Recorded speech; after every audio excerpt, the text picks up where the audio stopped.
अस्सलाम वालेकुम दोस्तों। बात यह है साढ़ा डे पे यूट्यूब चैनल राशिद परदेसी घंटी का बटन दबे सो सब्सक्राइब करे सो। असां आए बैठे हैं हैदराबाद होटल ते अल मुमताज़ होटल है उथई आए दसा वाल सी इतनी आए बैठे सी।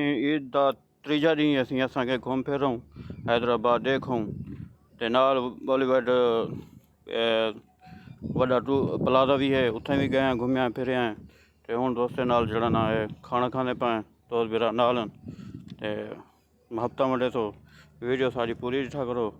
वो सामने आल देखो इन तो प्लाजा वड्डा हुण बिरावो डेरे पियो सी दोस्तें नाल गप्पां शप्पां लई बैठे हैं खाना खवीज गए हुण इवें बस इवें गप शप लई बैठे हैं। वाला नेक्स्ट वीडियो मिलसूँ दोस्तों। सब्सक्राइब ज़रूर किया करो वीडियो पूरी देखा करो। ये देखो सी होटल माशाल्लाह ज़बरदस्त होटल है और ज़बरदस्त खाना होंगे। Bye bye.